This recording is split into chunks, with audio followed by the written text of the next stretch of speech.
Hello guys, welcome to my channel.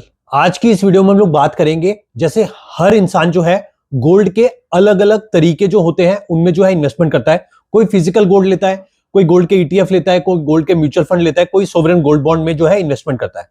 इन चारों ही case में जो है अलग अलग जो है टैक्सेशन जो है वो इंप्लीमेंट होती है।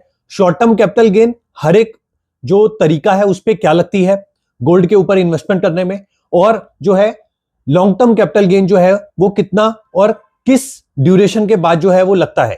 इस पर्टिकुलर इन्वेस्टमेंट के अंदर ऐसा नहीं होता कि अगर आप एक साल से पहले रखेंगे तो आपको short term capital gain tax 20% देना पड़ेगा जैसे स्टॉक मार्केट में होता है, और अगर आप एक साल से ऊपर रखते हैं तो आपको 12.5% जो है long term capital gain tax देना पड़ता है। ऐसा जो है गोल्ड के केस में एप्लीकेबल नहीं है। तो हर एक जो तरीका होता है उसका अलग अलग जो है गोल्ड इन जो टैक्स होता है वो अलग अलग तरीके से जो है वो चार्ज किया जाता है गवर्नमेंट ऑफ इंडिया के द्वारा।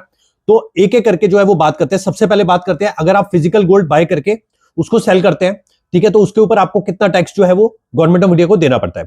तो फिजिकल गोल्ड के ऊपर जो है short term capital gain tax जो है वो एज पर आपकी इनकम स्लैब जो होती है उसके हिसाब से जो है वो चार्ज किया जाता है, and that too after 24 months of buying the gold. Suppose अगर आपने 1 जनवरी 2026 को गोल्ड बाय किया है फिजिकल, तो उसको आपको 1 जनवरी 2028 के बाद अगर आप उसको सेल करेंगे तो आपको 1 जनवरी 2028 से पहले अगर आप उसको सेल करेंगे तो आपको short term capital gain tax जो है वो देना पड़ेगा, और वो जितना भी प्रॉफिट होगा वो सारा का सारा आपके इनकम के स्लैब में जो है वो जुड़ जाएगा, और फिर इनकम स्लैब के हिसाब से आपको टैक्स पे करना पड़ेगा।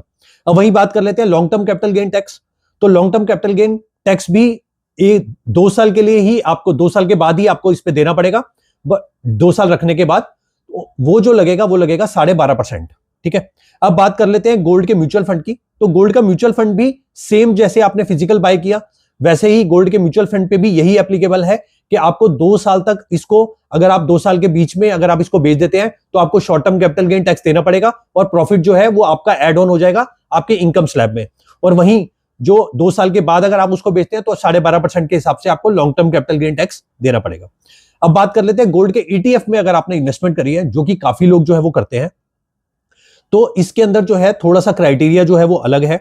इसमें जो है आपको short term capital gain tax जो है वो देना पड़ेगा, बट अगर आपने 1 साल से पहले अगर आपने सेल कर दिया तो ठीक है, और फिर जो प्रॉफिट होगा वो आपके इनकम में ऐड हो जाएगा। 1 साल के बाद में अगर आप उसको सेल करते हैं तो आपको 12.5% के हिसाब से long term capital gain tax देना पड़ेगा। ठीक है, अब मैं बात करता हूं सोवरेन गोल्ड बॉन्ड की। तो सोवरेन गोल्ड बॉन्ड के जो है इसमें भी यही है कि आपको short term capital gain tax जो है वो देना पड़ेगा अगर आपने 12 महीने से पहले जो है उसको आपने सेल कर दिया। ठीक है, long term capital gain tax आपको 12.5% देना पड़ेगा अगर आपने 1 साल से ऊपर के लिए उसको होल्ड किया है।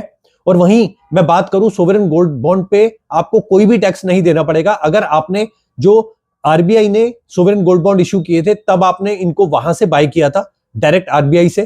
ठीक है, मतलब आपने अप्लाई किया था तो आपको मिल गए उसमें, तो उसको जो मैच्योरिटी के टाइम तक अगर आप रखेंगे तो आपको कोई भी जो टैक्स इस पर्टिकुलर जो आपकी इन्वेस्टमेंट है सोवरेन गोल्ड बॉन्ड की उस पर नहीं देना पड़ेगा। Thank you so much.